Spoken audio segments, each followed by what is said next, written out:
హల్లెలూయా, దేవునికి స్తోత్రం. మరొక రోజు మన ప్రభువు మనకు అనుగ్రహించినందుకు ఆయన్ని స్తుతిస్తూ ఆయన సన్నిధిలో మన కృతజ్ఞతాస్తుతులు చెల్లిస్తూ ఆయన సందేశం కొరకు కనిపెట్టుకున్న వారలారా రండి, దేవుని మాట విందాం. ప్రార్థన. పరిశుద్ధుడా, నీకు వందనములయ్యా. మాట్లాడయ్యా, చెప్పయ్యా, నడిపించయ్యా, బలపరిచయ్యా, సహాయం చేయయ్యా. నీవు తప్ప మాకెవరున్నారయ్యా? నిన్నే వేడుకుంటున్నాము. నీ కృపను మా అందరికీ దయచేయమని క్రీస్తు నామములో అడుగుచున్నాను తండ్రి. ఆమేన్, ఆమేన్, ఆమేన్. దేవునితో మాట్లాడుకోవటం అంటే చెప్పయ్యా, నడిపించయ్యా, తెలియచేయ్యా. ఈ బాధలో ఉన్నాను, ఈ సమస్యలో ఉన్నాను, ఈ పరిస్థితుల్లో ఉన్నాను, ఎటు తోచని స్థితిలో ఉన్నాను, ఏం చేయాలో తెలియటం లేదు. నువ్వు చెప్పయ్యా, నాకేం అర్థం కావటం లేదు, నువ్వు వివరించయ్యా అని ఎప్పుడన్నా మీరు దేవుని సన్నిధికి వెళ్ళి ప్రార్థిస్తున్నారండి? దేవుని వాక్యం చెబుతుంది, ప్రార్థన వలన అసాధ్యాలు సుసాధ్యాలు అవుతాయి. ప్రార్థిస్తే విశ్వాసముతో దేవుణ్ణి అడిగితే ఎత్తి బెగపట్టుకునేవాడు కాదు ఆయన. అసలు ప్రార్థన ప్రాముఖ్యత ఈనాటి క్రైస్తవ లోకానికి తెలియడం లేదండి. బిల్లీ గ్రహాం అనే దైవజనుడు ఒక క్రైస్తవుని జీవితంలో అత్యవసరమైనది ఏంటి అని కొందరు విలేకరులు అడిగితే ప్రార్థన అని చెప్పాడంట. రెండోది ఏంటి అని అడిగితే ప్రార్థన. మూడోది ఏంటి అంటే ప్రార్థన. ప్రార్థన వలనే గొప్ప ఉద్యోగాలు చూడగలిగాము, గొప్ప ఆత్మకార్యాలు చూడగలుగుతాము, సాతాను కట్ల నుంచి విడిపించబడగలుగుతాం, అపవాది కోటలు కూల్చగలుగుతాం, సాతానును ఎదిరించగలుగుతాం, సాతాను వశంలో ఉన్న మనుషులను విడిపించగలుగుతాం. మరి ముఖ్యంగా సంఘం ప్రార్థిస్తే అద్భుతాలు జరుగుతాయి. సంఘం ప్రార్థించాలి. సంఘములో మీరు ఇవాళ శుక్రవారం కదండి, ఉపవాస ప్రార్థన మీకుందా? మీ చర్చెస్లో ఉపవాస ప్రార్థన లేదు అని చెప్తున్నారు కొంతమంది. మీరు ఇంట్లో ఉపవాసం ఉండి ప్రార్థన చేయండి. 2-3 విశ్వాసులు సమకూర్చుకొని కలిసి ప్రార్థన చేయండి చాలు. 2-3 ఏకీభించి ప్రార్థిస్తే మరి మధ్యలో నేను ఉంటానని ప్రభు చెప్పాడు కదా. ఉపవాస ప్రార్థన కొరకు మనకేంటంటే ప్రార్థన చేయడానికి అంశాలు లేవా? ప్రార్థన చేయడానికి అవసరత లేదా? ఎందుకు అంత నిర్లక్ష్యంగా ఉంటాం ప్రార్థన విషయంలో మాత్రం మనం? ప్రభు స్పష్టంగా చెప్తున్నాడు, ఆయన ఆశతో ఎదురు చూస్తున్నాడు. కాల్ అంటు మీ, నాకు మొరపెట్టు. నీకు ఇష్టమైన వాళ్ళ ఫోన్ కోసం నువ్వు ఎలా కనిపెడుతున్నావో అంతకంటే ఎక్కువ నీ పరమ తండ్రి నీ స్వరం వినాలని ఆశపడుతున్నాడు. తాను చేసుకున్న పిల్లలమండి మనం. ఆయన వైపు చూచి మనం రక్షణ పొందాలి. ఆయన మన పరమ తండ్రిగా ఉన్నాడు, మన సంరక్షకుడుగా ఉన్నాడు, మనల్ని పోషించేవాడిగా ఉన్నాడు. అడుగుడి మీకు ఇవ్వబడును అన్నాడు. కీర్తన 50 అధ్యాయంలో మీకు అందరికీ తెలిసిన వాక్యం 15వ వచనంలో, ఆపత్కాలములో నీవు నన్ను గురించి మొరపెట్టుము, నేను నిన్ను విడిపించదను, నీవు నన్ను మహిమపరచదువు. నీవు, నేను, నన్ను, నీవు. వాటి దగ్గర సంబంధం. ఆపత్కాలములో నాకు మొరపెట్టు, నేను ఉత్తరం ఇస్తాను. నీవు నన్ను మహిమపరుస్తావు, నేను నిన్ను విడిపిస్తాను, నీవు నన్ను మహిమపరుస్తావు. ఇటువంటి అనుభవం నిజమైన విశ్వాసికి ఉండాలండి. దేవునితో సహవాసం చేసే అనుభవం, దేవునితో మాట్లాడుకోవాలనే ఆశ. ఏదో నిజంగా ఒక ఆపద వచ్చినప్పుడు సరే ఎట్లాగా మనం చెప్పకుండానే కేకేస్తాం, ప్రభా సహాయం చేయమని ఏడుస్తాం, మొత్తుకుంటాం, మొరపెట్టుకుంటాం. దాన్ని చెప్పక్కర్లేదు. దేవుడే దిక్కు అనే పరిస్థితుల్లో ఇరుక్కున్నప్పుడు ఇక ఖచ్చితంగా ఆ శ్రమలో, ఆ ఆపదలో, ఆ ఫైనల్ స్టేజ్లో దేవునికి మొరపెడతాం. అయినా కూడా దేవుడు కాదనేవాడు కాదండి. ఖచ్చితంగా ఆయన మనల్ని విడిపిస్తారంటున్నాడు, రక్షిస్తారంటున్నాడు, మరణం తప్పిస్తారంటున్నాడు. మరి ఎంతమంది తర్వాత మనం ఆయన్ని మహిమపరుస్తున్నాం? మేము స్తుతికూటం పెట్టుకున్నామండి, మేము సాక్ష్యం చెప్పామండి అంటుంటారు కొంతమంది. అంటే ఒక సాక్ష్యంతో, ఒక స్తుతికూటికతో దేవుడు చేసిన మేలులు అయిపోయినాయా? నా ప్రాణమా యెహోవాను సన్నుతించుము, ఆయన చేసిన ఉపకారములలో దేనిని మరువకము. గతంలో చేసిన మేలులతో పాటు ఈ మేలు నువ్వు కలుపుకొని, గుర్తుపెట్టుకొని, కృతజ్ఞత కలిగి జీవితకాలం అంతా జీవించాలి. అంటే మీకు ఏ బాధలు లేకపోతే, ఏ అవసరంతో లేకపోతే, అన్నీ బాగా సాఫీగా సాగిపోతుంటే ఇంక మనకు ప్రార్థన అక్కర్లేదా? అలాగే ఉంది చాలామంది పరిస్థితి ఏంటంటే. కానీ ప్రభు అంటున్నాడు, నీవు నాకు మొర్రపెట్టు. ఇర్మియా గ్రంథం 33:3లో నాకు మొరపెట్టుము, నేను నీకు ఉత్తరం ఇచ్చదను. నాకు మొరపెట్టు. ఆపద లేకపోయినా మొరపెట్టు, అవసరం లేకపోయినా మొరపెట్టు. ఏం అర్థం కాకపోయినా, ఏం తెలియకపోయినా, దేవా దేవా దేవా నాకు సహాయం చేయని అడుగు. ఏంటి ప్రభువా నా భవిష్యత్తు ఏంటి అని అడుగు. ఇవాళ బాగున్నాను, మరి రేపు సంగతి, రేపు ఎలా ఉంటావు మనకు తెలియదు కదా. రేపేమి సంభవించడం మనకు తెలియదు. కాబట్టి ఇవాళ దేవుని బిడ్డలు దేవుని సన్నిధిలో వారిని గురించి వారు ఎరుగునట్లుగా మన జీవితంలో జరుగుతున్న సంఘటనలన్నీ ఎందుకు జరుగుతున్నాయి అన్న సందేహములు తీరునట్లుగా దేవునికి మొరపెట్టాలి. ఇర్మియా గ్రంథంలో ఈ 33:3లో నీవు నాకు మొరపెట్టుము, నేను నీకు ఉత్తరం ఇచ్చదను, నీవు గ్రహించలేని గొప్ప సంగతులను, గూఢమైన సంగతులను నీకు తెలియజేసేదను. హల్లెలూయా. మామూలుగా నీకు అర్థం కాని బైబిల్లో ఉన్న విషయాలు ఏంటంటే, ఎంత తవ్వినా వస్తుంది బైబిల్లో ధననిధిలాగా. ఎన్నిసార్లు చదువుతున్నాను, 53 ఇయర్స్ నుంచి చదువుతూనే ఉన్నాను. ఎన్ని వేల ప్రసంగాలు చేశాను, లెక్కలేసుకోవటమే కుదరదు. కానీ మళ్ళీ మళ్ళీ బైబిల్ చదివినప్పుడల్లా దేవుని యొక్క గూఢమైన సంగతులు, దేవుని యొక్క అద్భుతమైన విషయాలు, దాగి ఉన్న విషయాలు,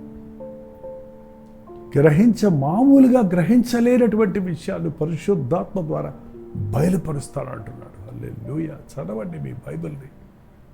నేను భక్తుడిని అయిపోయాను, చాలు, నా ప్రార్థనకు జవాబులు వచ్చేసాయి, చాలు, ఇక నేను ఉపవాస ప్రార్థనకి వెళ్ళనక్కర్లేదు, నేను ఉపవాసం ఉండి ప్రార్థన చెయ్యక్కర్లేదు అని అనుకోవద్దండి.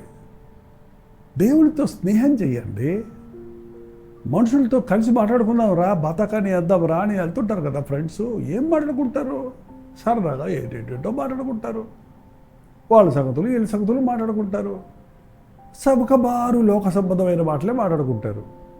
అదే నువ్వు ప్రభు దగ్గర సహవాసం చేస్తే, ప్రభుతో నువ్వు మాట్లాడుతుంటే ప్రభు అంట తన రహస్యాలన్నీ నీకు చెప్తాడు. తను అనుకున్న ఆలోచనలన్నీ నీకు తెలియచేస్తాడు. నీ విషయమై ఆలోచనలే కాదు, నీ ఇంటివారి విషయమై, ఈ లోకం విషయమై ఉన్న ఆలోచనలు తెలియచేస్తాడండి. ఆనాడు బాలుడైన సమూయేలు చిన్నోడే, చిన్న కున్నోడు, పరిచర్య చేస్తున్నాడు దేవాలయంలో. పేరు పెట్టి పిలిచి, మరీ 1కి 3 సార్లు పిలిచి, నీ దాసుడు ఆలకించుచున్నాడు, సెలవేమో అని చెప్పే వరకు కనిపెట్టి ఎన్ని సంగతులు చెప్పాడో తెలుసండి. ఇశ్రాయేలుకి ఏం కలగబోతుంది, ఈ మందిరపు పరిస్థితి ఏం అవ్వబోతుంది అని ఇశ్రాయేలు జనాంగాన్ని గురించి, దేవుడు కలిగి ఉన్న ప్రణాళికలన్నిటినీ, జరగబోయే సంగతుల గురించి దేవుడు చిన్న సమూయేలుతో మాట్లాడాడు. దేవుడు నీకు కూడా తన కార్యాలను బయలుపరచాలని ఆశపడుతున్నాడు. అబ్రహాము దేవుడితో స్నేహం చేసేవాడు కాబట్టి అబ్రహాము దగ్గర ఏది దాయలేకపోయాడు దేవుడు. నేను అబ్రహాముకి ఇది దాచేది, నేను సొదొమ గొమొర్రాలను నాశనం చేయబోతున్నాను అన్న విషయాన్ని అబ్రహాముకు తెలియచేశాడు. అబ్రహాము అందుకొరకు రాత్రంతా గోజాడాడు. ప్రభువా 50 మంది ఉంటే, ప్రభువా 45 మంది ఉంటే, 40 మంది ఉంటే, 30 మంది ఉంటే, 20 మంది ఉంటే, 10 మంది నీతిమంతులు ఉంటే ఆ పట్టణాన్ని కనికరిస్తావా? 10 మంది ఉన్నా కూడా నేను నాశనం చేయనన్నాడు. ముందుగా దేవుడు తెలియచేశాడు కాబట్టి అబ్రహాము విజ్ఞాపన చేశాడు. అబ్రహాము విజ్ఞాపన ఎంత చేసినప్పటికీ దేవునికి లోబడకపోతే ప్రయోజనం లేదు. కానీ దేవుడు తన కార్యాలను హెచ్చరించడానికి ప్రార్థనాపరులకు బయలుపరుస్తాడండి. వాళ్ళు వెండ్ర ప్రభాని చెప్పినా కూడా వెండ్రయ్యా అన్నాడు ఇర్మియా. లేదు లేదు లేదు, నేను చెప్పమన్న మాటలు, నేను చెప్పమన్న ప్రజల దగ్గరికి వెళ్ళి నువ్వు చెప్పాలి. వారు వినినను వినకపోయినను వారి మధ్యలో ప్రవక్త ఒకడు ఉన్నాడని తెలుసుకున్నట్లుగా చెప్పాలండి. వినరాని పిల్లలకు బుద్ధిమతులు చెప్పడం మానేస్తే ఏమైపోతారు? పిల్లలకు చెప్తూనే ఉండండి, వినకపోయినా చెప్పండి, ప్రేమతో చెప్పండి, మళ్ళీ మళ్ళీ చెప్పండి. ఆ మాటలు వారి గుండెల్లో నాటుకుంటే ఒకవేళ ఈరోజు కాకపోతే మరొక రోజైనా ఆ వాక్యము, ఆ పదాలు, ఆ హెచ్చరికలు వారిని మంచి దారికి తిప్పుతాయి.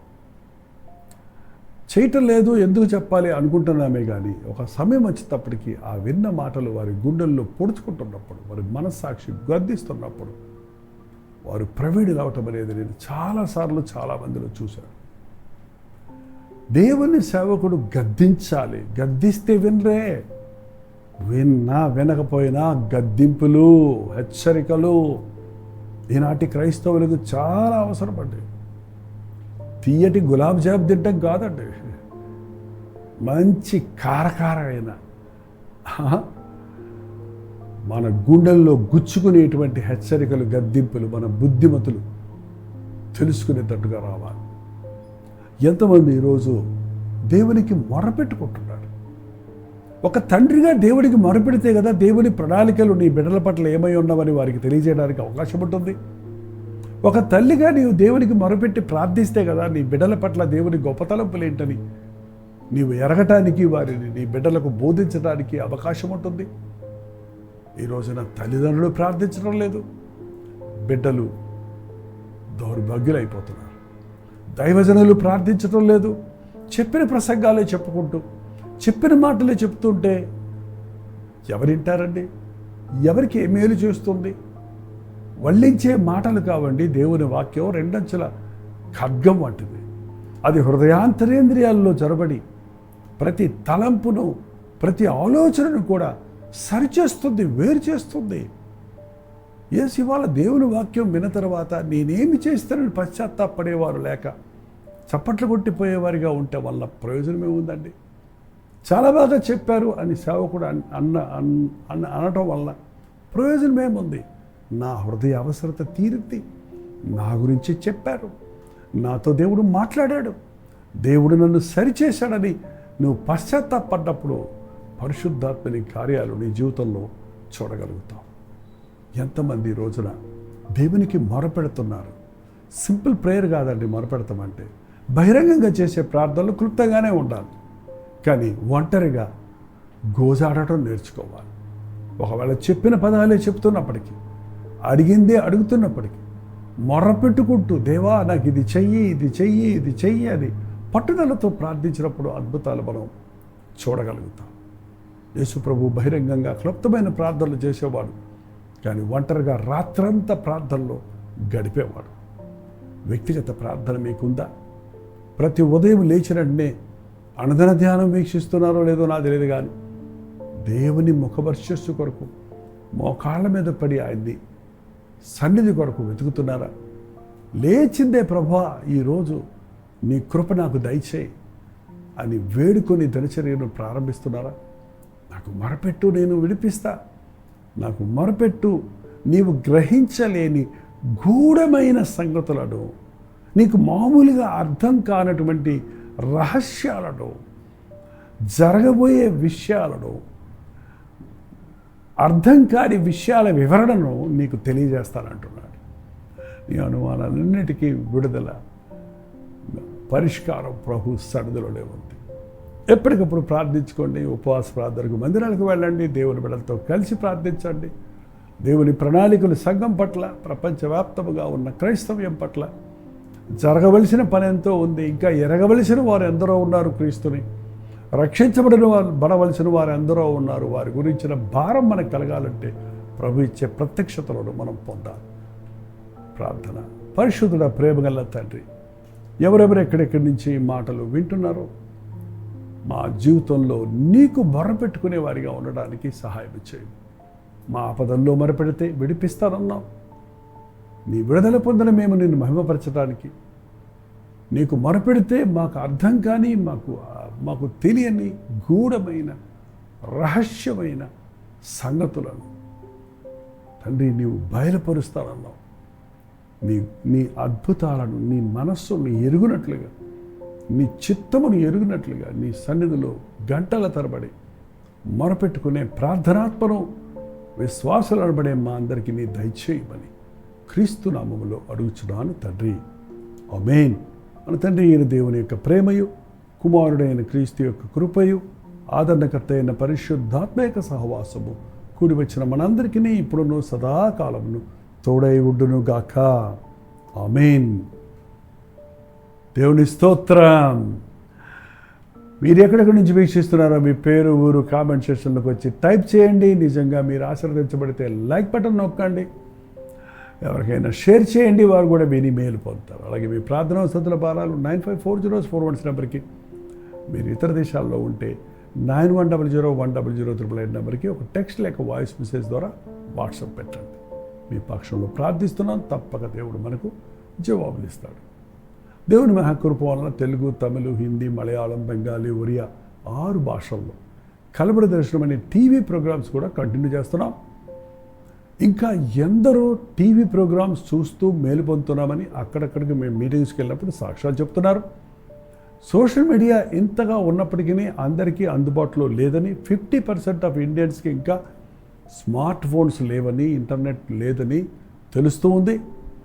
కాబట్టి సోషల్ మీడియా ద్వారా ఇన్నిసార్లు రోజు వాక్యం అందిస్తున్నప్పటికీ ఎంతో డబ్బు చెల్లించి ఆ ఛానల్స్కి డబ్బు కట్టి తెలుగు, తమిళ్, హిందీ, మలయాళం, బెంగాలీ, ఒరియా 6 భాషల్లో కలబడి దర్శనం టీవీ కార్యక్రమాలు అందిస్తున్నాం. అటు కలకత్తాలో ఉన్న బెంగాలీసు, ఇటు ముంబాయిలో ఉన్న హిందీ వారు, మరాఠీ వారు, మరి ఆ తమిళనాడులో ఉన్న అనేక, కోయంబత్తూరు, మదురైలో ఉన్న తమిళ వారు, ఇక తెలుగువారు చెప్పక్కర్లేదు. రోజుకు 3 సార్లు తెలుగులో కొనసాగిస్తూనే ఉన్నాం. మా మూవీస్ 6:30కి, ఆరాధన టీవీ రాత్రి 8 గంటలకి, శుభవార్త రాత్రి 7 గంటలకి, ఆరాధన 8 గంటలకి, మరి 3 సార్లు తెలుగులో, ప్రతిరోజు జీ బంగ్లాలో, బెంగాలీలో, అలాగే ప్రతిరోజు హిందీలో ఈ ప్రోగ్రామ్స్ వెళ్తున్నాయి. మిగిలిన 2-3 దినాలు వెళ్తున్నాయి. వీటికి ఎంతో ఖర్చుతో కూడినటువంటి పరిచర్య. ఒకవేళ ప్రభు మిమ్మల్ని ప్రేరేపిస్తే ఈ ఇతర భాషల వారికి సువార్త అందించడానికి మీ సహకారాన్ని అందించాలని ఆశపడితే, మీ విరాళాలు, కానుకలు పంపాలంటే మేము వద్దనం, పంపమని మిమ్మల్ని బలవంతం చేయం. పంపితే ఏదో వచ్చేస్తుందని, పంపకపోతే శాపగ్రస్తు అవుతారని చెప్పం. ఇయుడి మీకు ఇవ్వబడినన్న వాక్యమే ఉంది. ఇచ్చి చూడండి, దేవుడిచ్చే దీవెన పొందండి. స్క్రీన్ మీద QR కోడ్ ఇవ్వబడుతుంది. మరిన్ని వివరాలు మీకు కావాలంటే 8939393939 నెంబర్కి మీరు కాల్ చేయొచ్చు. మా ప్రియులు మీ ఫోన్ ఎత్తి మీకు జవాబిస్తారు. ప్రవచితమైతే మధ్యాహ్నం 3 గంటలకు హెచ్చరిక, అలాగే రాత్రి ఉపవాస ప్రార్థన కదండి. కల్వరి చర్చిలో నుండి మీకు లింక్ ఇస్తాం. మాతో పాటు కలిసి మీరు కూడా ఉపవాస ప్రార్థనలో పాల్గొనవచ్చు. అంతవరకు దేవుని మహాకృప మీకు తోడేడును గాక.